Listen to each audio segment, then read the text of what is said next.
David Aloysius Attell. Tell us your story about why you lost your papers. Dave Attell in the house. Mohr Stories, episode 2. I don't know what episode it is. Attell, you just did Conan. You literally came from Conan to here, and you're in your Conan. You're wearing my Conan outfit. This is my TV outfit, Jay. TV, so, yeah, gray shirt, black slacks, black jacket, and did you wear the ball cap on Conan? Of course I do. Yeah. I want people to know. Actually, here's a funny story because they showed a clip of my special, and I'm wearing the exact same thing. It was like a total. Really? So, yeah, it was a total fashion. The special, something. of course, is called Road Work. It's Dave Attell's stand-up comedy special. I have not seen it yet, my friend, but I do have a T-vote for the next time it comes around. Well, thank you, Jay. But I do have to tell you a funny anecdote, if you will. Sure. Do you like anecdotes? Who doesn't? Here's one. Did you know a giraffe has the same amount of vertebrae as a human being? I love it. Isn't that great? Mm-hmm. Hey, can I just say, go ahead. Say whatever you want. Thank you for having me into your garage. Well, it's half garage, half Equinox. It's like there's so much gym equipment here. Half garage, half human. It's the new Michael Bay movie. It's I like how you have the weight bench outside, like American Beauty. Yeah, well, Annette Benning's driving me fucking crazy. There you go. And I'm going to break up with her, and I don't know how. So I bought a Camaro. You got a Camaro? Working down at the fast food place? American Beauty jokes. Your special... Oh, sorry. Oh, I'm all right. Your special is Road Work. Yes. And it's on Comedy Central, and anybody that knows anything about stand-up comedy knows that Dave Attell is a goddamn Hall of Famer.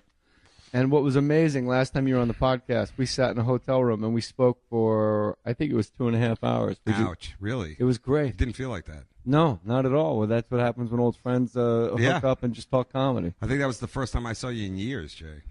It was, and it was almost that much time until this time again. Exactly. Well, I don't live out here, dude. What? I don't live in L.A. I did not know that. I thought you were just ignoring me. I live in Azerbaijanistan. Really? Yeah. Is that where Borat is from? It's something, whatever. It's part of Russia now. We're in a week. Crimea. I'm from the Crimea. What are you going to do? That's the Pittsburgh of Russia. Good or bad? That's the Baltimore. Roadwork is the special, and last time we spoke on Mohr Stories episode something, you guys go back in the vault. But if you have the Mohr Stories app, you can just get it, your premium content at this point. Am I? Yeah. How much, Jay? Come on. What is it, Matty Boy? It's like $6. Wow. $6, but you get $6. Yeah, you unload every episode ever. That's like great. Charlie That's a Sheen, deal. Jay Leno, Bootsy Collins. You That get is all, a deal. Old Dave Attell's and the. I must be in the bargain bin. No, no, those are all my old movies. Player. That'd be great. The bargain bin, a podcast. Look, all right. Look, 99 cents. I'll give you the Attell. Yeah, I like it. But you got to take the Artie Lang too. 2 for 1. Last time you were on, I was amazed, and I think the listeners were amazed at how little you really had like doubt about your stand-up comedy. And I said to you at the time, look, if you have doubt about how good you are as a stand-up, there's no hope for any of us because you're the comic that all the comics watch because we think you're the best. Oh well, that put me in a. I know I'm going to end up in a shame cycle later on at the hotel, but that's really nice that you say that because when it comes from like an old friend who also I respect as a comic, then I appreciate it, and not to hammer the special, but doing the special, I edited it for so long because it was in 5 clubs. I did it in clubs because I'm a club guy and not a theater guy, and like. Then there's that moment where you have to actually like release it, and my editor, who was like an angel, putting up with like 6 months of hardcore editing, goes like, we're done, and he said like, I know you could edit this for another year, and I never thought about like actually the release. Do you ever think about that? Like, like I'm always like, when is it coming out, Papa? Yeah. Me, Release the dubs. I never thought about that, Jay. I was like, I'll just spend the rest of my life editing this thing. It'll be some weird kind of like, like just like Kubrick. Yeah, like with cobwebs and like just like a hoarder apartment. Don't sit there. That's where I keep the dick jokes. And then, then I would be like, and we finally released it on Comedy Central, and the feedback was amazing, dude. I'm not on Twitter much, but like we had to tweet it out for the networks. Like you got to get the word out there, and I was like, wow, I didn't know there were that many comedy fans out there, and the comics themselves. Like it was really cool. It really blew me away. Next time it's on, when it comes up, it's on the queue on my TiVo. I'll certainly tweet the shit out of it. It's called Roadwork. It's Dave Attell. But when you're on stage, Dave, you have to notice that there's comics in the back of the room that weren't there for the previous 6 acts when you're at the Comedy Cellar, right? And they're all sitting there with their hat to the side like this. He corny. He corny. Why he corny? Get your hand out of my pocket. No, but you got to notice, like when you're yeah. on stage, like Louis C.K., me. I put me, but I Yeah, am no, a guy we all watched each other. I mean, come on. There's not really. We're upstairs eating free food from Esty at the Comedy Cellar. But when you go on stage, are you aware of the fact, like, oh, like all my friends are here to watch me do stand up, and does that make it more uncomfortable, or does that give you like a sense of freedom where you're like, fuck it, the chains are off? Yeah, Dave Attell Unchained. Well, when I'm like Django.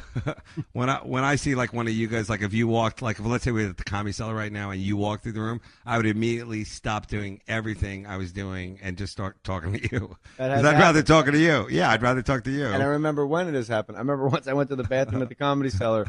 You were in the middle of a bit, and you just looked at me and went, "Take him." You pointed to somebody in the audience and went, "Take him to a game." Yeah, that was our little time, because I think as comics, it's more fun.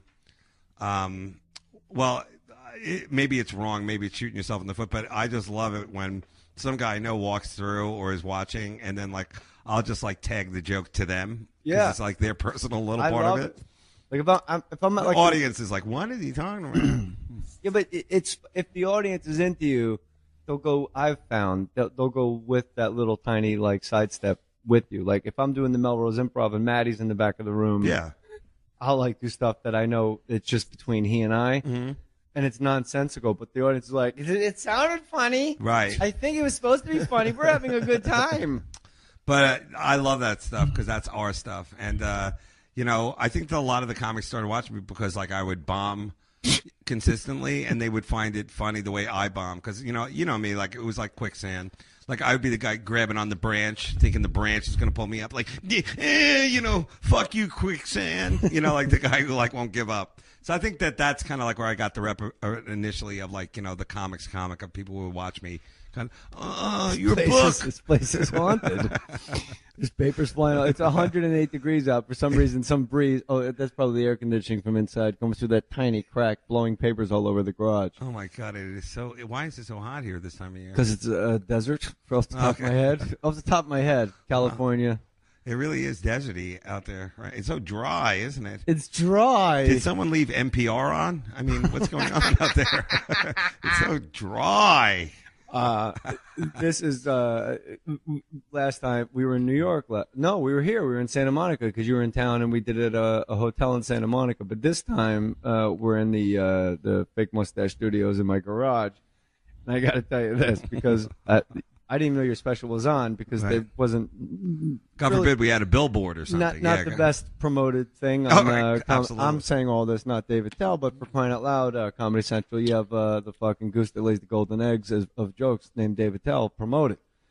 My wife, I get up to pee. My wife's an insomniac. She's laying there. Whenever I wake up, there's always like a gem waiting for me.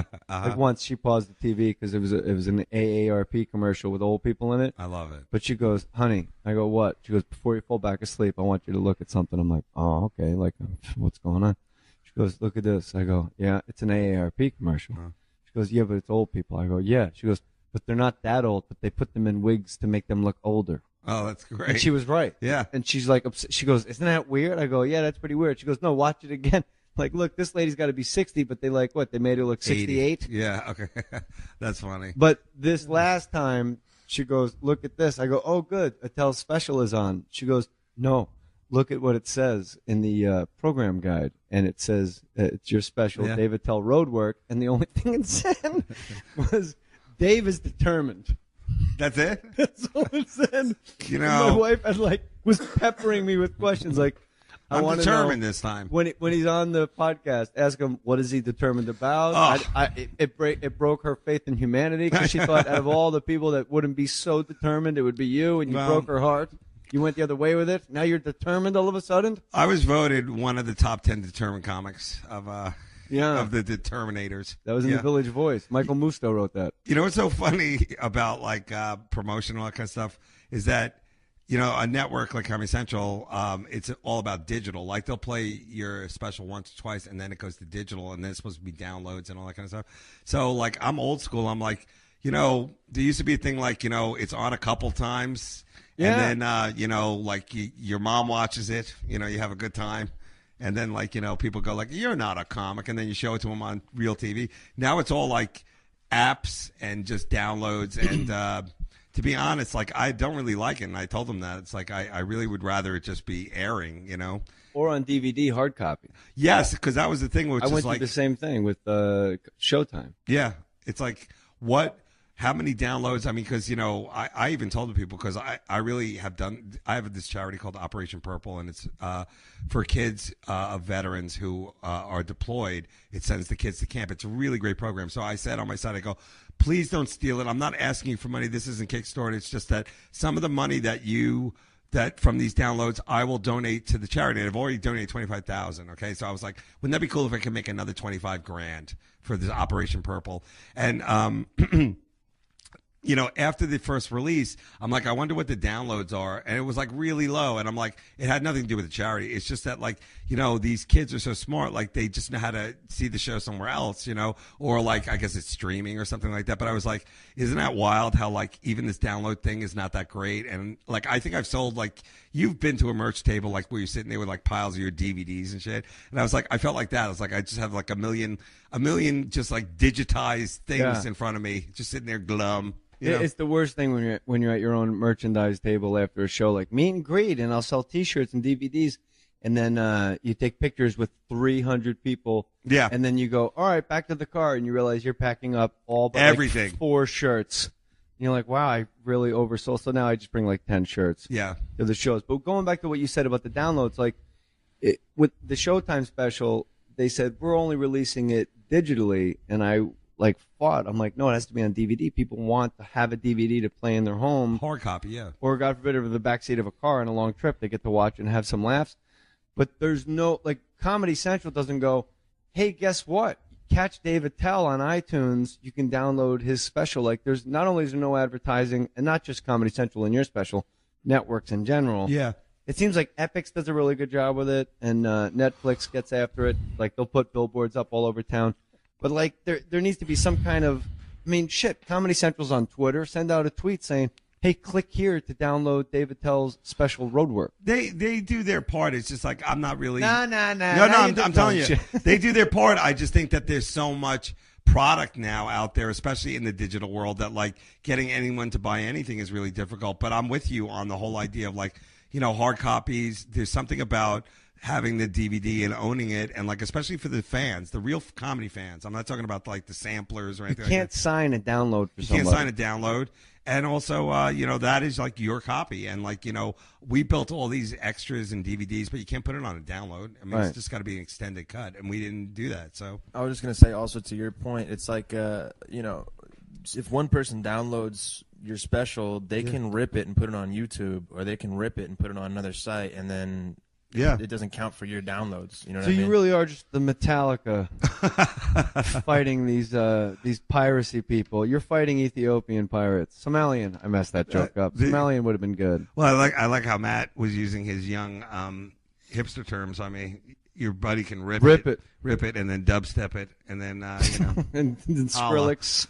And then sell it, chop and screw it, and sell it to Skrillex. You're throw totally, that shit out there. You're totally right about that. But at the end of the day, it took me a long time to do another special from the Captain Miserable, and I'm telling you this because you also, you know, like doing hour specials. Like people, by the way, in this town, nobody knows nobody watches television. I assume unless they're on Game of Thrones. You know, nobody really watches TV, but Peter Dinklage is a big fan of all the Comedy Central specials. Oh, is he really? No, I don't know. You said Game of Thrones. It's the only person I know. But in New York, like the comics who came up to me, and like a lot of the tweets I got from the comics really did make it feel like, you know, because it is different. It's a different looking special. Put a lot of work in it. Why is it different looking? Because it's all handheld camera, pretty much. There's a camera guy on stage, and I give cameras to people in the audience. Oh. So, and we took the same style, and I put it on that Comedy Underground show, which is the kind of like me hosting it like Rodney. I'm hosting and bringing up the young. This kid's great. I'll tell you. I love this kid. Oh God, this crazy lady coming up here. I saw Comedy Underground, and my only complaint was I wanted to see a lot more of you. You came on stage and you said a nasty joke. You brought out Jeff Ross. He told a nasty joke. Yeah. And then you hand for the listener. It's a really unique show, Comedy Underground. Attell hosts it. And then you walk on stage with a handheld camera with basically an iPhone. Yeah, like one of those kind of new. And I'm like, this is something that I've always wanted to do, but I wasn't brave enough because I always thought people were going to go, well, he's filming us. It's his show. Yeah, Film exactly. yourself. But you pulled it off, and then you hand it to somebody in the audience and go, you're in charge of this camera for the rest of the show. Did you ever get in contact with the big fat guy in the Hawaiian shirt and go, bro, your shots were completely fucked up. You blew it. No, it's funny because like some of them took it more serious than the guys I actually fucking hired to do it. There's like the guy in the back who's like a bass player for a band, like whatever. I was in the Georgia somethings, and now he was like working the camera, and his stuff is out of focus. But yet this guy's like, this is my shot. But I'm in Joghead. It's a Foghat cover band. I don't need this something shit. like that. But everybody was really cool, and Scott, who's the director, really, I mean, like this guy, like he totally did me a solid because it's a lot of work, and we did it on a low budget. It was all my money, so. The series, I wanted to do the same exact thing, but now Comedy Central was involved, and I said, well, we can use my style because it would look really cool. And I think what we're all kind of saying is that like it's a club show, and you know how much fun and wild club shows are.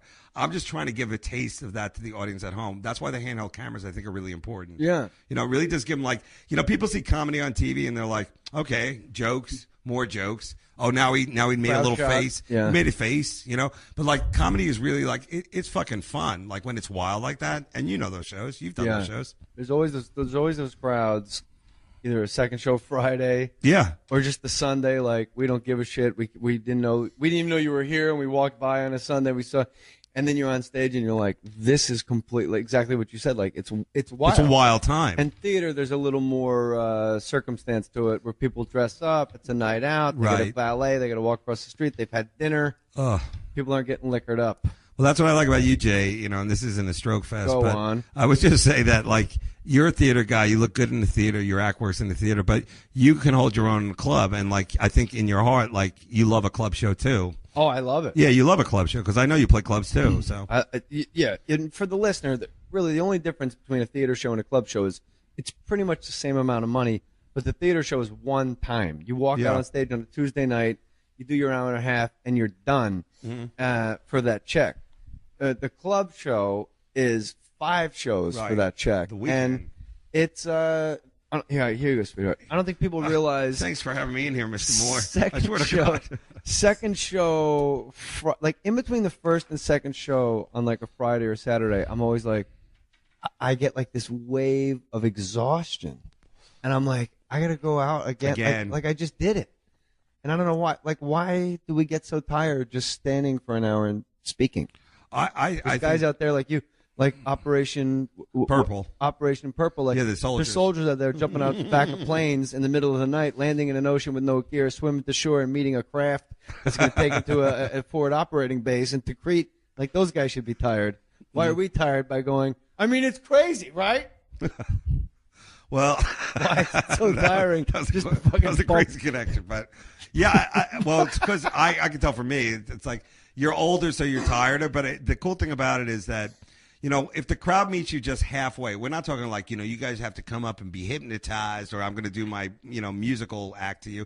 It's just they meet you halfway. The amount of fun that can happen that was not planned is just extraordinary. And I'm not talking about like the drunk guy, like I'm screaming out stuff to help you out, or the people whispering or on their phone. Those people never help you out. But when the crowd is there and you're like swinging and you're trying and you're just throwing out new ideas, and like sometimes they hit, sometimes they don't, but the crowd gets it. That to me is like the best show you can ever have. It doesn't matter where it is. It's just like that's the show I want every time. I agree with you absolutely, completely. And it happens at a club only, and it doesn't happen in a theater. And there's times, I would say there's probably 6 minutes of every hour that when I'll say something on stage and it was never in my head. Exactly. And the audience hears it the exact same time I hear it. And it's almost like Buddhist, like no mind, and then you drive home and it's like, shit, what did I say? Because it made me laugh because I didn't know I was saying it, and you never get that in the theater because the theater, like you got to put on it's got to be fancy. Well, I totally agree with you on the theater show, which is like you feel like these people have like, you know, gotten the tickets on Groupon or whatever it is. They're there now, and now they want like a theatrical performance. They want like, you know, Rocky the Musical. They want something that is beyond belief. And I always feel like I leave them wanting. It's Rocky like it's not my musical, which I saw, by the way. Rocky Dennis the musical. What's wrong with my face? What's wrong with my face? By the way, wait, I was gonna say this, that like, you know, there's types of comedy that like look really good in the theater. My type never looks good in a theater, and like the crowd work element, which people talk about, you know, like and I'm a hack. I'm an old hack. You're not a hack. No, but That's I'm just saying, like, no, comics. I'll back it up, like, because I was listening to my tapes and I was getting ready for Conan. That's how you get ready. You're like, what jokes do I have from them? They always want more jokes than, you know. You're What like, else? oh, Frank Smiley still doing it? What else? Frank. What Oh, else? God bless him. You're like, it's 3 hours, 6 minutes segment. I'm like, how much time am I doing? Is there someone else on the show? 6 minutes. What else? Yeah. So I go, I'm listening to my, and it's like, you know, hey, who's having a birthday here? And it's like, it's the hackiest crowd work, but that always leads me to like way great crowd work, which is like once they realize that like I'm doing like the comedy job, then like I can get into them. And I was listening to it because it was really good because, you know, like once they realize that like, you know, I'm kind of on their side, then they loosen up a bit. And that's my biggest problem with LA. You perform in LA, right? Yeah. Is that the crowds here are like super smart, they're super hip, but yet they somehow are holding on to their energy for some amazing event, some kind of rendering or some kind of second coming or something. It's like they'll just sit there blinking at you like cats. They're like blinking at you, and I'm like, you're 20 years old, dude. This is like your moment. That's your, you know. It is. That's a really interesting observation. It is in LA. There is like when you drive a golf cart downhill, you're like, why isn't this going faster? Because there's a governor on the engine, and with the audience in LA, there's always that weird governor on the engine, like they're waiting for the quickening or something weirder to happen. Like this is it. This is the show, guys. Like, let loose. I mean, hipsters. Yeah. And I guess it's a generational thing, and I also do think that, like, you know, God bless whoever raised these kids because they are like super tolerant, super politically correct. You know, they're all, you know, great little .com whatever coders, whatever they are, and they rip it. They stream and rip it. Yeah, they stream and rip it, and like now I feel like, you know, it's a shame that we juice the funny out of these fucking kids because like they're not funny, they're not fun. You know, like you look at them, and you're like. Half the shit I'm about to say, you're going to groan at, which is the new laugh, by the way, the groan. Oh. Yeah, and it's like you didn't even understand the joke, so why are you groaning about it? They groan at something that is completely disproportionate to what they should have groaned at. Yeah, exactly. Like you could talk about rape, and they're like, it's hilarious. And then you go, have you seen the guy with the 135-pound balls on the learning? Like, no, it's a fucking show. I just watched it. Why are you groaning? I know. Like you're responsible for the universe, and they're groaning at you. Why'd you give him such big balls? Leave him alone. But yeah, I love all that kind of like, you know, fake caring that they do. But at the end of the day, I'm like, it's still a show, guys. You might as well like laugh it up. No one's going to care. But I guess they have been raised to realize that everything they do is going to be, you know, Instagrammed and, you know, like millennial, whatever they do. I don't know, dude. I saw you at a Dave Attell joke laughing at a Selena. I saw you at a Dave Attell show. You won't be governor. You laughed at a Selena joke. Yeah. You know, it's like all that stuff. But, you know, to give them credit, they are star fuckers. Like anybody can walk in who's on a TV or a movie, they go nuts. So. It's Aziz. Well, yeah, Aziz, like in the cellar, like when I see him walk on, his crowd is the tech crowd. They're all tech. It's like, you know. Is that why I don't understand what's happening? Because it's a lot of Facebook jokes in Aziz's It's a lot of Facebook. And I know he's funny. Right. But it's like, so then I respond to his with a post, and then I flagged it, and they're all like, and I'm like, I have no idea what's happening. That must have been like what the World War II vets thought, like when they started watching, like, you know, like you remember watching like Battlestar Galactica with your grandpa. It's like, you got to understand there's a colonial war. He's like, yeah. Let me tell you about Lady Gulf, 1943, all right? The kamikazes were coming in. I had to piss my pants. I was on a 40-40. You know, it's like, oh, okay. Lady Gulf. But, you know, that. Why are you so determined? I'm not letting this go. I'm determined Dave to get Mabel to come over here for a second. Look at that little. Sit in your lap. That doesn't even look like a dog. That looks like a unicorn's fart. It's just too adorable. My teacup Yorkie Mabel. I never thought of all the dogs that you could have that, Jay, this would be your dog. This is your wife's dog, isn't it? No, this is my girl, and the little Maltese, Gene Wilder, in there. She stares at me. I'm her god. If you look at the photo on the wall over there of Anthony Jeselnik holding both dogs, they're both trying to get away from him like they're about to get gang raped. Well, he is cold. He's known for that. Here's Mabel for Dave Attell right in the lap. She'll stay there. All she wants to do is, she's a good girl. You're a good girl, Mabel. These new dogs, they don't even bark. Why would Comedy Central, in the synopsis of your stand-up comedy special called Roadwork, say Dave is determined? I'm not letting this go. Because my wife will go, did you ask him about Dave is determined? And I got to go up there with an answer. It's so funny because I would bring that, my web person who's amazing, we would bring that up to them and they'd be like, well, we'll get on that right away. And then like they'll run to some kind of group or a cubicle. You'll hear a lot of running.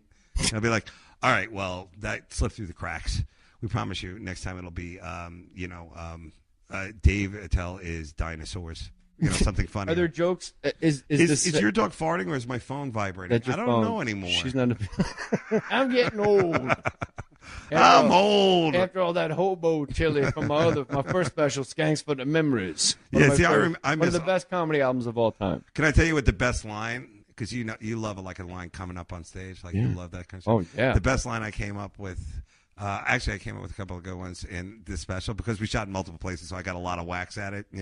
Learned that from the Viet Cong. Little battles. But we were fighting ghosts out there, man. But in New Orleans, because I do a greatly long jizz joke, and that was supposed to be the closer, but I kept fucking up the closer, so that became a closer. But I did say because they're Southern, it's New Orleans, and they're like a crazy crowd. It's like washboard players and just voodoo people. People playing the jug. Yeah, exactly. So I go, you can't come on it. Some girls use their teddy bear to block the shot, facial jokes. And then because I said there's no reaction, so then I go, you can't come on a teddy bear. That's Cajun bad luck. That I just thought up on the spot. I was like, oh, that's great. Cajun bad. It is. And I think that's the important lesson of the Dave Attell second appearance on the Mohr Stories podcast. Yeah. Never come on a teddy bear. It's Cajun bad luck. But if you're not Cajun, don't worry about it. Fire away. For those about to rock, we salute you. Go to jaymohr.com, click the Amazon banner, everybody. And Dave, I'm trying to put my kids through college. God bless you and your kids. But you got to save early and often. So what I do is all the money from the Amazon banner at jaymohr.com, that goes direct deposit to their college accounts. That's sweet. That takes me off the hook. I can save some money for myself, can't I? Mm-hmm. So here's this guy. And I got one for you that's very special. This is not the one. Grant Keller tweeted me. Hello, Grant. And by the way, thank you very much for using the Amazon banner. Go to jaymohr.com, click the Amazon banner if you're going to buy anything off of Amazon. Dear Jay, just bought a DVD case inserts for my wedding videography business. Grant Keller Videography. Guy's a videographer. I like that. That's another job that'll be out in a year. I used to be a video wedding assistant. You were? Yeah. What did that entail? That the guy back in the day with the big camera. Get the bride where I need her. Yeah, go get the groom and the bride, and not that mother-in-law, the other yeah. But it was also the batteries, needed to be changed out because remember back then it was these gigantic batteries. Yeah. So I'd be lugging them around wearing my tuxedo like a chimp. I mean, I look like a it's like, who's this guy? The chimp in who's a special needs kid. You're in a Jerry Lewis movie, little chimp tuxedo holding batteries. Where's that chimp with my batteries? And the best part of it was you got to eat at the wedding hall, wedding food. I used to work at a wedding hall, and we ate our faces off. Yeah, it was great. There's always leftover food because people don't show up. And you know what you say to those people? Thank you for not showing up. You just saved me a ton of dough. Dear Jay, I just bought a DVD case inserts for my wedding videography business, Grant Keller Videography. 2 plugs, Grant. You're welcome. I buy all my supplies through Amazon, and I'm thrilled to not only be helping your kids go to college, but also supporting the men who carries the torch for wedding videographers on the big screen. I do believe Jennifer Aniston picked you over Kevin Bacon! ! Picture perfect. I played a videography. That's David true. Thanks for Mohr Stories, the best podcast on iTunes, and never miss it. Enjoy life, and no one does a better Eddie Vedder on the planet than you, Grant Keller. Thank you, Grant Keller. I appreciate that, Dave Attell, very much. Eddie Vedder, Dave Attell, it's called Roadwork. True that. But this one I thought you'd really like. I said, send me your Amazon purchases to read for Dave Attell. Oh. This guy's name is Dan Oak.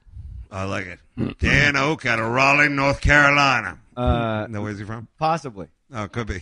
We'll judge by the email. You see how the other guy had a little run-up, nice to meet you. It's nice. Yeah. My name's Grant. This is my business. This guy goes, a small of the back where it sits on your belt holster for a Beretta PX4 45 ACP. Love, Dan. Bang. I love it. That's what he bought on the Amazon banner. So It's a nice gun. Yeah. Nice gun? Is it a good one? It's a nice gun, yeah. You a 45. gunman, Attell? I'm a crossbow boy. Well, your Twitter photo, you're like behind the M60. wheels, M60. I believe that's what it was. On a It was- tripod, I believe. Yeah, on that boat. Just like a camera. Yeah, that was like the thing. Everybody want a picture with a machine gun? Sure. We're show business losers. But what I was going to say is I just went to a sporting goods store in California. I was out at the Brea Improv, and they have a sporting goods store there, and like all the guns are locked up. You know, I'm from New York. You're not allowed to have a gun. You're not even allowed to say the word gun. You know, even when you buy gum, you got to make sure that you have a permit because it's so close to gun. But there they have everything like that. And I said, you know, like bow and arrows are just out on the, like, you could just come in and like, let's play Hunger Games and start shooting each other with bow and arrows. Now that's a weapon, isn't it, Jay? How come no one's ever robbed a bank with a bow and arrow? Oh, that was one of my. Really? But that was your. That I think joke was a lot influenced by your with the musket. The musket joke, which I always liked. What's your bow and arrow joke? Which is like you gotta. I got one shot to hate. I forget what it was. That was a long time ago. It's like the bow and arrow for when you the bow and arrow, like either it works or you're holding a harp. I forget what it was. It was something. I think I just came up with that now. I don't know what it was, but it was like one of those like. What's wrong with that? What you just said is perfect. It seems Either okay. It works or you're holding a harp. One string harp.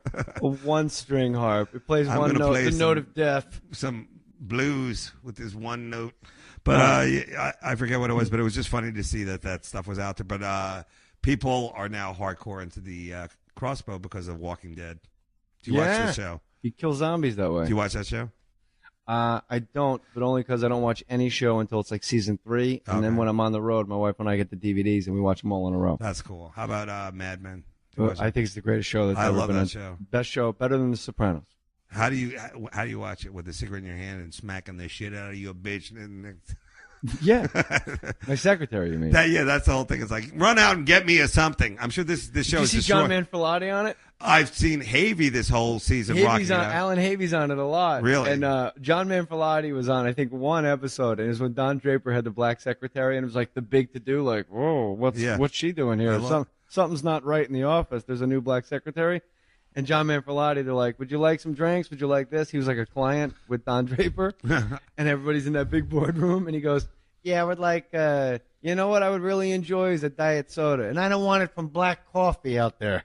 That was his line. He called the black secretary black coffee. I love that. I love that show. And it's really hard to explain to people who don't like it how cool it is because just like that whole how bad it was and how great it was at the same time. But also on Mad Men, they had to go historical. Like they actually had to work the Kennedy assassination in real time into the show, and Dr. Martin Luther King getting assassinated. Yeah. Like they would watch it on TV during the show. Let's give love to the sponsors, and I'm gonna tell you my favorite John Manfrotati ad libs. Okay. Just there's 2 of them that he rocks. He's great. Oh, he's great. And so here's some sponsors, and we'll be right back with David. Back with Dave Attell, Mohr Stories podcast. Appreciate you guys listening to the show. Attell is on Twitter at great Twitter handle at Attell, Attell, two T's and 2 L's. Yeah.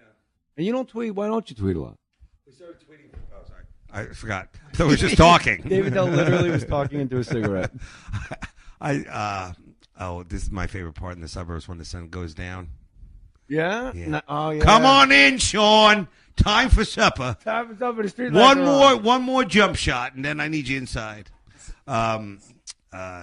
If this was my house when I was growing up on Long Island, it'd be like, "What are you guys doing back there? Get away from the propane tank." No, army men can't fly. You know, like we'd be doing something horrifically boyish. You know, I'm sure that's all been beaten out of these kids. You know, now it's mostly athletics in this neighborhood. The kids are always like, you just hear basketballs and soccer's going all over the place. What about MMA? No MMA on the west side. Really? Oh. Football practice down the street here there you go. at Santa Monica High School. Wink. Wow. I don't want to give out the exact location. I don't want a bunch of people. I had a guy email me. No, I'm not going to get into it. Yeah, don't get into that. You ever drive past Hollywood High when you're going down to Yeah, and they have the face of all the famous people that went there, and then you look at who's on the front step, and you're like, this don't match up. There's no Harry Belafonte to graduate. This fucking fat kid that needs a bra wearing an Ozzy t-shirt ain't exactly going to be singing Day-O. He's going to be saying, whoa. You know what's so funny about that high school? Like, you know how they always say, like, if you don't study, you're going to end up being a homeless vagrant, whatever. They could just actually go, if you don't study, you're going to end up and just look out the window. That guy over there, that guy dressed as a pirate fighting a guy who is invisible. You're going to end up like this dude. Because there's so many, like, just like, I don't know. I could never do that in high school. That's Did you come up with Comedy Underground? Is that your show? No, they came to me with the show, and I came back at them saying, well, why do we need another stand-up show? And they're like, well, it's going to be uncensored. So I'm like, okay, I'm interested. And then I said I want it to be more of the hardcore comedy club guys and not so much the alternative or the storyteller people, because they have a lot of shows like that. And I also think that the dirty new comics don't have a place for them to do their dirty, because they get run out of town. Yeah, well, it's either you do an hour, a half hour, or nothing. And like that's or your 6 minutes for Conan or Letterman. Yeah, but even that can't be dirty. Like that could be a little saucy, but it can't be dirty. So a lot of these young guys, like, they have some great filthy bits, and like, where do they do them nowadays? There's no place, and every club is like, some clubs like go on the road, they have like treat the middle like shit, like he can't curse, and I'm like, what is this about? I mean, like, let these guys do the jokes the way they want them. I don't like it. I think you're like me. I don't when the opener.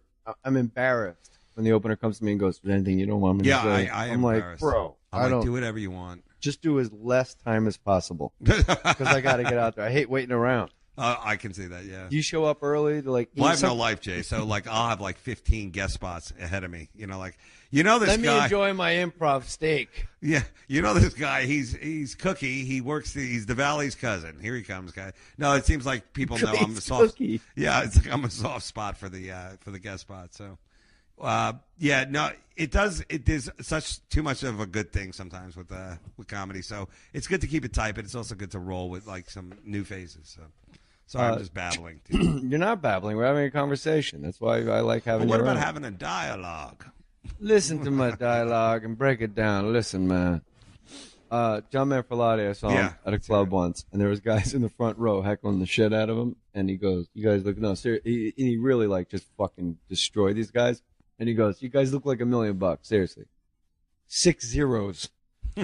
And I sat in the back of the room and I giggled. I'm like, that's funny. And then I actually had to sit there and go, 5, 6, like, holy shit, like there's 6 guys to have the presence of mind to know how many people are fucking heckling you in a group. And then they all had glasses on, and he goes, Jesus Christ, I'm getting heckled by a tray of ice cubes. Those are my 2 John Manfrottis. He has the one. For those who don't know, he was a big New York comic. He's really good friends with Ray Romano, and I know Ray loves him to death. They're golf buddies, and he's been on Ray's show and all that stuff. For people know, he's more of an actor now than he's a comic. I don't think you were on Ray too, weren't you? As one of his basketball. Yeah, like one time. I was on there one time, but I also you were on his basketball team. Yeah, I was You're smoking athletic. actually on the team. That was the best part. Yeah, it was me, Andy Kindler, and Ray, and who were just saying Manfrotati. So. There's only 4. You need 5 guys to get a squad, Dave. I know, but it was maybe like Brad Garrett. I was trying to like impress you with names. It's like all those names we get here like within an hour. Really? Then where are they? Brad Garrett wasn't on the team. No, Brad Raymond, and I was Ray open for that 3-point shot, Raymond. I just saw Ray do a show. We did this benefit at Largo, and Ray did a great set, man. Because he's a great comic. I don't think he does a lot in LA, but he does it on the road. But he really is like. When you think about it, like a guy who like really does like think out his stuff and like write it, he's that guy. He really is good. I agree with you completely, and I'll say this about Ray Romano: a really good actor. Oh yeah. When he did Men of a Certain Age, I think TBS maybe it was. Yeah, on. that was a great show. He was really good. I can't wait for him to show up in a movie not called Welcome to Mooseport. Do you know who was the executive producer of that show? Of Ray Romano? Michael Royce, who was Mike a comic. Royce. I love Mike Royce. I started out doing comedy with him. Me Mike too. Royce. Yep. Well, so, I guess that's not really that. I'm like, me, what a coincidence. Yeah, exactly. We started at the same time. That was when there was only 1,000 comics. Now there's about easily 100,000 comics. So. So why are you determined? I'm determined right now to. Are there bits in the set about how determined you are on your special called Roadwork on Comedy Central that everyone must TiVo and watch and tweet how much they loved it to Comedy Central? Yeah, I really can't. You got me on this one, but maybe they caught me at that weird moment. They're like, "What do you want to say about the special? Like, it's off the wall, off the hook, or how about determined?" I think I'll go with determined. I think that's the way I want. I was trying to give a West Wing element to it. Determined. A political dick joke fest. The right side of the aisle's kicking my ass. That's what you were going to call it. That's how I should have ended it. Well, and as you all know, I'm determined. Lights out. Lights out. Fade to black. 700 Sundays. People don't realize maybe that you and I shared an office on SNL. We were hired at the same time, and you and I were completely lost at the Saturday Night Live retreat. Yeah. So they put us all on a bus and sent us up to Mohunk Mansion.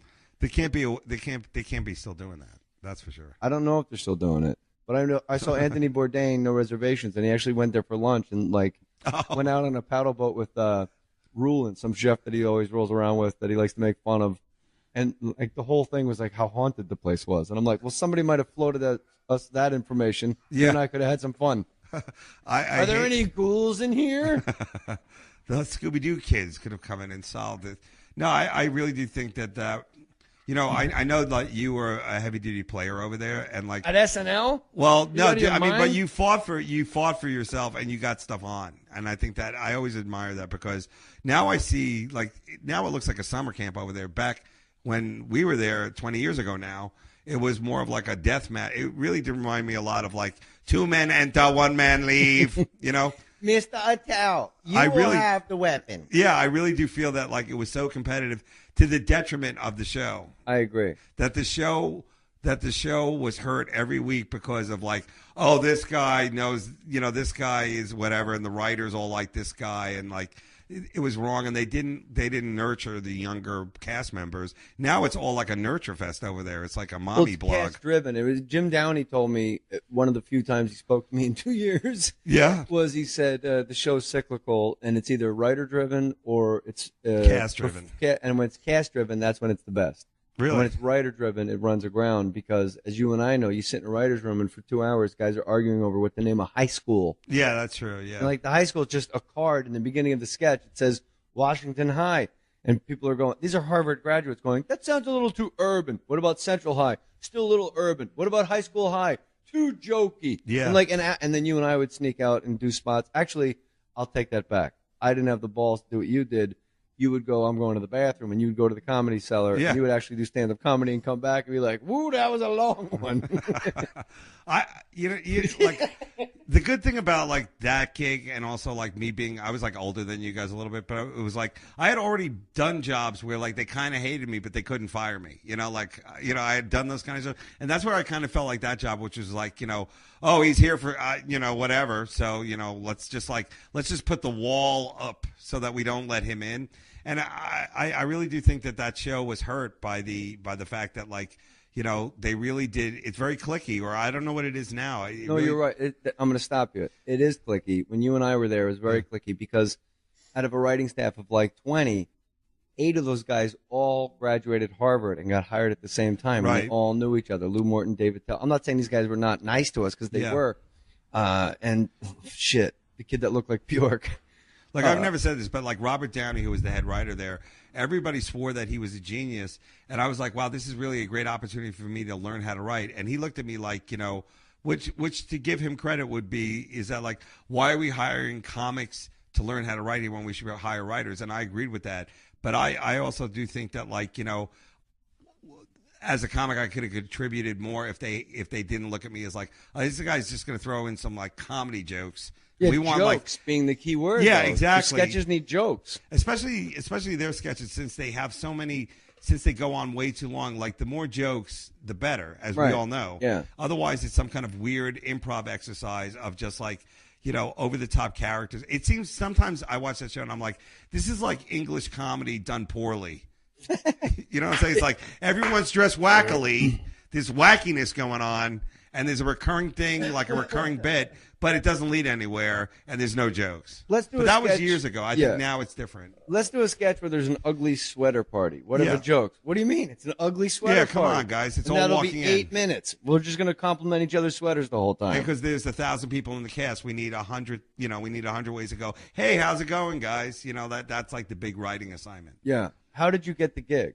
I mean, I was auditioned at actually Stand Up New York, and I thought you were on that audition, or you got it through a manager. No, I auditioned at the Boston Comedy Club, and then my second audition was at Stand Up New York. Okay, so then I must have went through the same process because they saw me at Stand in New York, and that's when they said, we'd like you not to be a cast member, but to be a writer on the show. They give and my with one manager, hand, they take away with the other. We want you, but just not the way you want us to want you. But then the management at the time goes like, you know how it is. They'll bring you in, they'll love you, and then you'll be a cast member. And I was like, okay. What I really should have done is what Louis did, which is like, Conan also wanted me at that point. I should have went with Conan. And I didn't do that because I think at Conan, my sense of humor would have fit better. Because I remember talking to Louis back then, and it would be like, I'm like, well, we're working on some kind of weird thing for like name like Martin Lawrence or something. He was one of the cast. He was the special guest or something, or whoever. And then like Louis would be like, oh, we're coming up with something like a masturbating bear, and I'm like, wow, that sounds a lot more fun than what we're doing, So that probably would have been a better thing for me. But I really did when you got there. I was like, wow, Jay is going to rock this because like you're a young guy. You wrong. You got all those different characters. You're a funny guy, and also like you stand up for yourself, and I think they saw that stuff all as a threat. Well, I don't know if they saw it as a threat, but it certainly wasn't received kindly, and I was my own worst enemy there for sure. Well, because okay. I ranted and raved, and I remember I think it was Jim Downey at the time also said, why don't you go to office when everybody's writing and do your impressions for them? And to me that was the most insulting. Insulting, yeah. Like I'm just gonna walk into like Lou Morton's office and go, "This is Harvey Keitel. You should write a bit." Write it for me. And it was like, but in hindsight, that's exactly what I should have done. Well, because they went, oh, that would be funny if like Christopher Walken walked in. Yeah, but you don't know. Maybe that would be the week when Robert Schneider had 3 sketches that had the, 3 sketches that had the special host guest and women, the host or something. Yeah, you got to have women in the sketch. Those are the 2 rules. You got to make the host funny, and you got to put the women in because they were light last week. That's what I always got. Well, I think the cool thing about today's time, like when Tina Fey started running that show, is that there was no longer that sexist kind of misogynistic women. I think that the women were holding their own because the cast members were that strong. And now I really don't know. I don't follow that show. Do you watch the show? I don't really follow it. If there's somebody I like that's music, absolutely not, because there's no music anymore. But if there's this particular host that I dig, I'll watch it. But I'm not really a sketch comedy guy. When you think of sketch comedy, I like to think of Chappelle or Amy Schumer's show, where it's fast, it's hard, it fucking does the job, and then we move on. At SNL, there's this every sketch has to have a point or something like that, or it's just for some reason it's just there's too much pressure on the sketch because there's a host in there. They brought this person in, let's see if they're funny. I'm like, well, why'd you bring them in if they weren't funny? That's what always got me. It's all about names. Did you know how to write sketches before you got the job? No, I didn't. I did not have any idea. I had no idea what I was doing there. I had no idea while I was doing there what I was doing. And then we shared an office, you and I. Yeah, with 2 other guys. Well, we were sweating it out, you and I think, with sketches and stuff like that. And I knew as a writer, since you were a cast member, you could kind of do some writing. You had to write 2 sketches. But I was like, tap, tap, tap. I better be tapping away in here or else they're going to fire me. But I never had that inside my body of I can just, because I'm a cast member, I don't have to write. I was panic stricken every week, because I have no ideas. And then guys would pitch fake sketches. They didn't want to give away their idea. And I remember at the pitch meetings that Kevin Nealon was great at it. He was the king of the fake pitch. Norm was the king of the fake pitch. And I realized these guys' fake pitches are better than the best thing I've actually had on the air. Right. Just write that, or at least give it to me and let me act like I wrote it. Well, Norm, I always felt like he came in there with a lot of people really wanted Norm on the show, and then when you saw what Norm could do, you're like, oh my God, are they lucky to get Norm? Excuse me, that's Norm. That's the dog farting. That's actually the dog farting. I apologize. But yeah, I would say Norm was gifted. He's a gifted comic. And he's also a gifted. He's better at television than anybody I know. I love Norm. I think he's one of the funniest people on the planet. And I remember he did a fake pitch to Bob Newhart. Huh? He goes, I notice people always confuse the words literally with figuratively, And then Bob Newhart just stared him down. And then Norm just goes, someone go, I just saw that movie. I literally laughed my head off. Yeah, I didn't laugh their head off, They meant it figuratively. And Bob Newhart just didn't laugh. and then it became like this battle. Really? And Norm just kept going. It was like 4 minutes, and we were all like, it was amazing. And then that week, that sketch, that was just a fake pitch, and do you remember he was Charles Kuralt? No, I was fired by that point. Oh, that's right. The old fired. I was bringing the garbage out behind a Chinese restaurant. I'll be, you don't even know, like, there's been people who've been on SNL who, went on to being truck drivers and, just like nothing. Like, they're not Elvis comics. was a truck driver, man. Come on. All right, but I'm just saying, like, they didn't stay in show business at all. Like, for some reason they did it, and how many different sounds does your phone have? I'm sorry. That's actually my pacemaker. You wrote. People don't know this, but like for SNL, when you go up to like the retreat or like to get started, you have to hand in 3 sketches and 3 commercial parodies. That's what you and I had to do. Right. And we go up and we were at the Mohonk Mansion. It's this big retreat with the cast and the writers, and it was. Dave Attell and I were completely lost. Yeah, it was horrible. And your fake commercial to this day, when I think about it, if I'm laying in bed, I'll giggle until the entire bed. I don't even remember. Spin and Pet. Oh, really? Do you remember it at all? No, I don't. It was a game for kids where you put your pet, any game that has like a spinner, you put your pet, you tie your pet to the spinner. Yeah. And it's fun for all ages. And like you put your dog on the spinner and the thing, and then you had to act out. And because we had to read our sketches in front of everybody. Yeah, that's nerve-wracking. And then you had to act out your commercial, fake commercial. So at one point there was a bird on the spinner, and the bird was like the runner that couldn't get off the spinner, and you just had to keep going, spinning pet. Oh, and you just. I'm sure that got like a huge eye roll from the Harvard kids. I laughed. I thought it was amazing. Well, I like the idea with them, the Harvard writer team, is that they're really smart, and like they know they're smart, and they also are like to some degree like real funny, but then they'll always have like this like guilty pleasure comic, like I love the Dice Man. I'm like, okay, well if you like the Dice Man, shouldn't you kind of also want to like me a little bit too, because I'm a comic and I'm dirty, and they'll be like, no, that's the only guy that I like. And then they'll also do this thing where, like, they're also better at that, like, we got to, like, think out the sketch. It's all in my head. And then they just, like, bang it out, Like, they'll, like, talk it out. Like, I never could do that. Like, I always found that really fascinating, the way they would go, like, this happens. And then the other guy would jump in and go, like, oh, and of course, what's his name shows up. And they're like, you're right. And then they would type that down. Like, they had computers, which to me was that was true. They it's were like having a space shuttle in a room to me. And then they would hit send and would go to, like, this magical, we print your sketch and it's ready at read-through factory and you and I were writing it out with pencils. Pencils, yeah. Yeah, that was I think Lorne's like kind of ode to the past. Like he really didn't want to give up. He didn't want to give up like all this like kind of fakeness of how great the past was. But at the end of the day, if you read any of that stuff about the initial days, it was super cutthroat. But it also was like they were pushing the envelope. They were like not pulling punches. They were really trying to like change television. And now you really look at it, it's like this is really like an amusement park. I mean, there's nothing threatening about the show. It's really just, And until you can verify, because I've told the story many times, and people are like, that didn't happen, that's impossible. That's too impossibly beautiful and perfect that happened.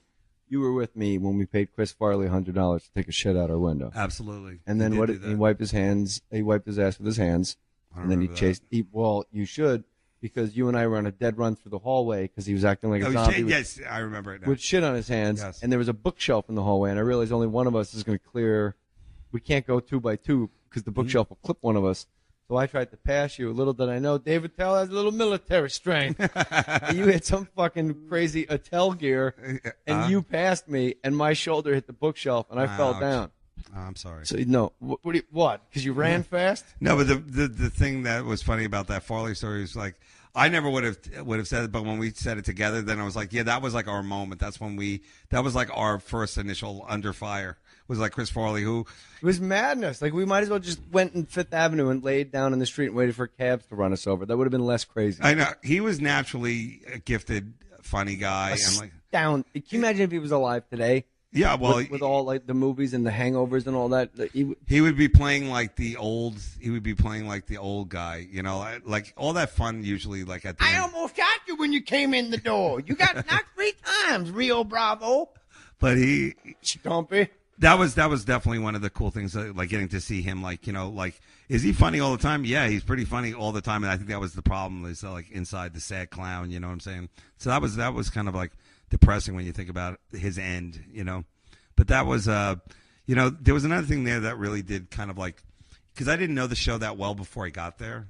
Like, did you know, like, SNL? Like, you know? Yeah. See, I didn't. I know that you really, this was like one of your dreams to do it. It was never my dream to be on SNL. My dream was to be Bill Hicks. Like when Bill Hicks died while we were there in '94, I was like, holy shit. And like, everybody's like, yeah, that's really sad. And then they're like doing their, so I'm like, why are we still working? This is like fucking R. Kennedy assassination. Bill Hicks is dead. Yeah. And like, people are like, okay, now where were we? We're going to do the, you know, everyone's dressed as a girl, and this time they're at a car wash. Bye-bye. We're Yeah. going to do bye-bye. We're going to do that one. And I was like, wow, this is the most depressing day of my life right now. Hicks you know? was your favorite comic? At that point, that was the comic I wanted to be, because I really did like, I think every guy who did comedy around that time, so Hicks is like, he was that good. You know, he was just that good. But Hicks was that surprises that you wanted to be him, because he did so much social commentary. Towards the end, but And, I loved the early and the stuff. jokes were sprinkled in. Yeah. But that was Whereas you towards seem the to end. steer. I'm sorry to interrupt you, but you seem to steer completely away from the Hicks. You know, the government. Yeah, no, I'm not that to us, guy. Go I'm to not sleep, that guy. America. The government's in control. Everything's fine. But that's how good a comic he was, because he had done all those dick jokes that I was just learning how to do when he was like 18. I mean, like, he started, he was 15. So by the time he was like 25 and he died at 32, that he probably was already like, I'm done with like the dick jokes and the where you're froms and all that kind of stuff. Now I'm like, you know, hardcore, like I got a message. And this is like, he was really smart. He was really talented. He was an amazing guitar player. And like, I guess that's just what he was thinking about. And he also, I think in England, like when he went over there and he saw like what smart crowds they were and like how they really do think about politics and other things, it really did help open him up. You know, it really did help to like reaffirm what he was already doing, because like the crowds he was playing to were the same crowds we play to, like club crowds. You know, he wasn't. Prom shows. There was no alt scene really then. You know, it was just starting. He brought it with him, the alt scene. He really is the guy. Like if every comic was that strong, then we'd be like, wow, this would be like an impressive scene. You know. I just thought about this. Maybe when he knew he was dying, maybe that's when he got super socially conscious and he felt like he needed to spread a message before he tapped out. Oh, that's a really good way to look at it. Yeah, I would say that his message actually is really something I say to myself sometimes, especially when I'm on a plane and I feel like, you know, this is not happening. You know, a little bit of a, you know, Malaysia situation where I'm like, oh, this is not good, and then I'm like, it's all a ride. It really doesn't matter. You know, it's just all like, a ride. It's just a ride. Like I say it to myself sometimes. And here's Tim with sports. It's all a ride. Life is just a dream. Everybody's fine. I'm not going to do a whole Bill Hicks joke. Dave Attell's special is called Roadwork. It's on Comedy Central. Please watch it, and please tweet the shit out of Comedy Central and let them know that they got a good thing, because I don't think people realize that they are dialed in. There is like a social media expert, quote unquote, at every network. Absolutely. And if just some shows take flight, and if like I'm just using her as an example, but I don't know if this happens. Like if Amy Schumer's on, it's just trending on Twitter, Amy Schumer.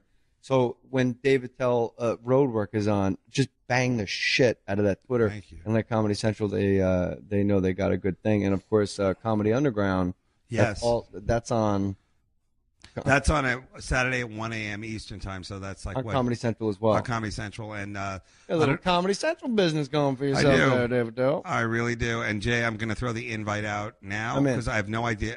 Well, let me just say, I have no idea what's going to happen with that show. But if it does get picked up and I'm a part of it, you are my first choice. All right, I'm in. Anything. And Okay. like with Dave's old point, I was like, yeah, of course. Dude, yeah, I owe you for that one too.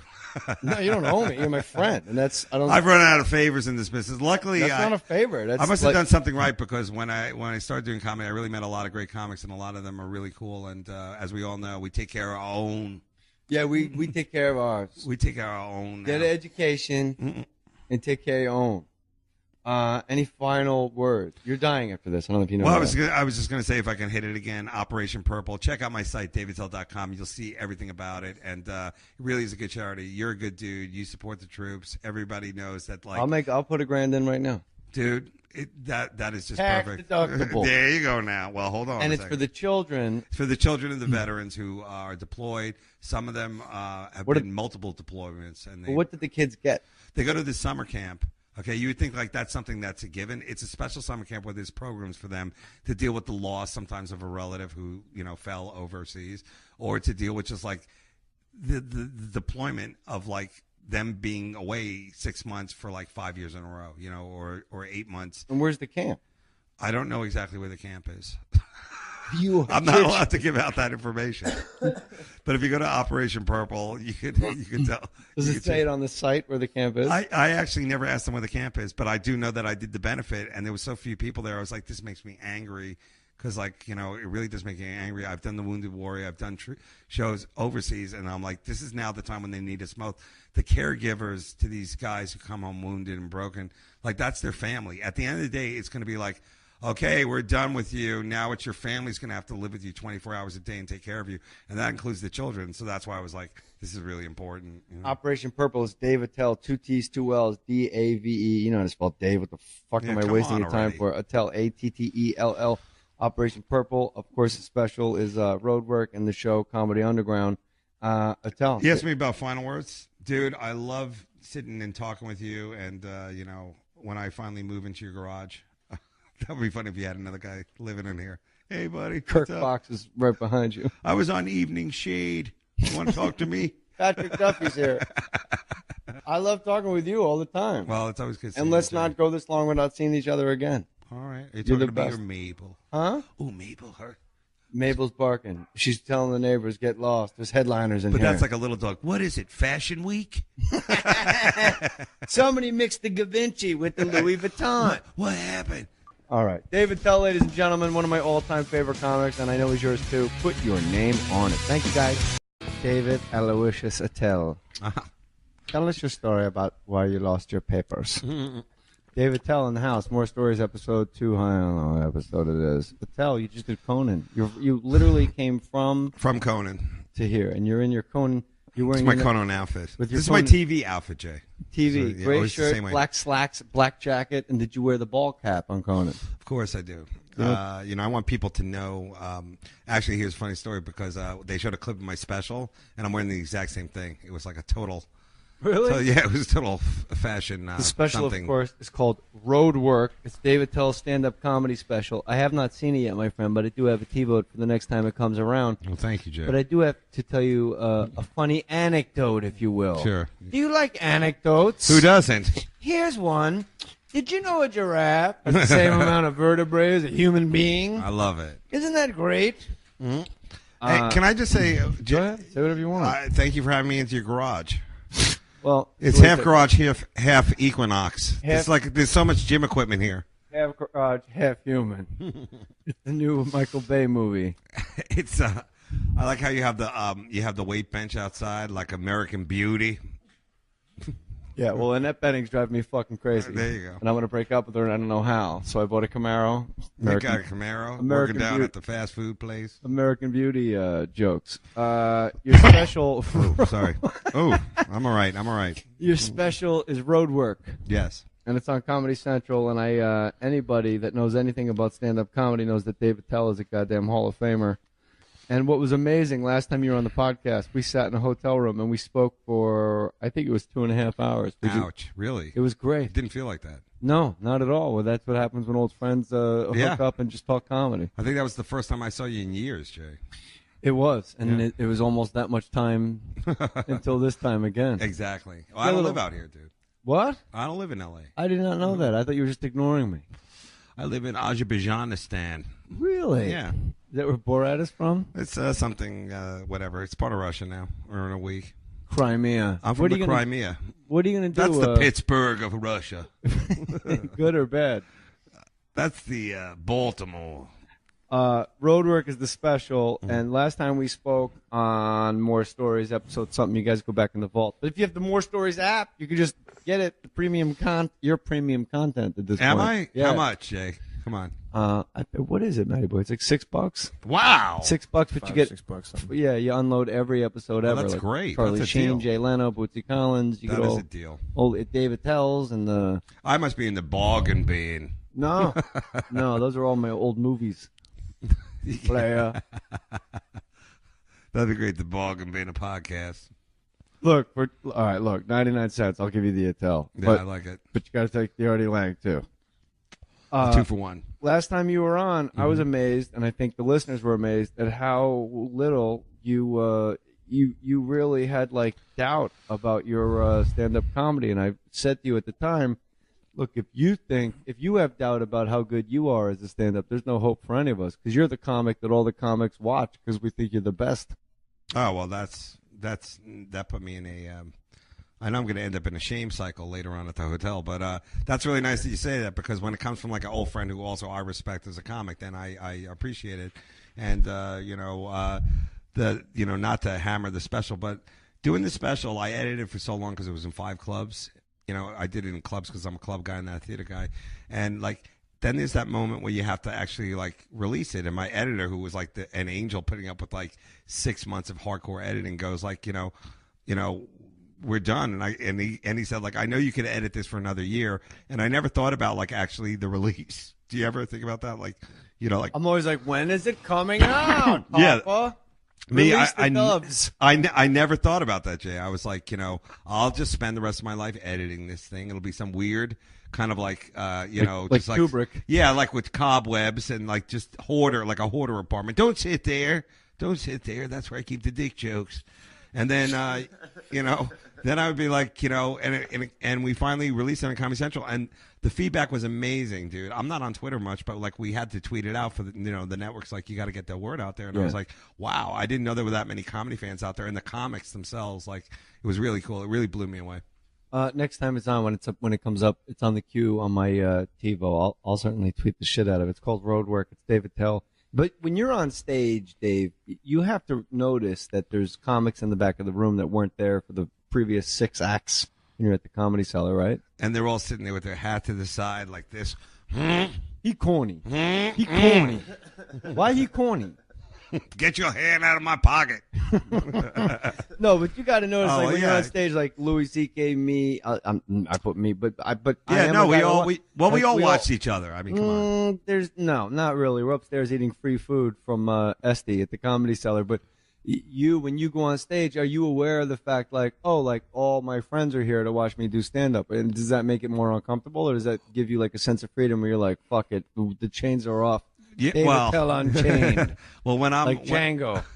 when I see like one of you guys, like if you walked, like let's say we're at the Comedy Cellar right now, and you walk through the room, I would immediately stop doing everything I was doing and just start talking to you. Because I'd rather talk to you. Yeah, I'd rather talk to you. And I remember when it has happened. I remember once I went to the bathroom at the Comedy Cellar. You were in the middle of a bit, and you just looked at me and went, "Take him." You pointed to somebody in the audience and went, "Take him to a game." Yeah, that was our little time, because I think as comics, it's more fun. Maybe it's wrong. Maybe it's shooting yourself in the foot. But I just love it when some guy I know walks through or is watching, and then like I'll just like tag the joke to them. Yeah, it's like their personal little I part love of it. Like if I'm at like the audience is like, what is he talking about? Yeah, but it's if the audience is into you, they'll go. I've found they'll go with that little tiny like sidestep with you. Like she goes, "Isn't that weird?" I go, "Yeah, that's pretty weird." She goes, "No, watch it again."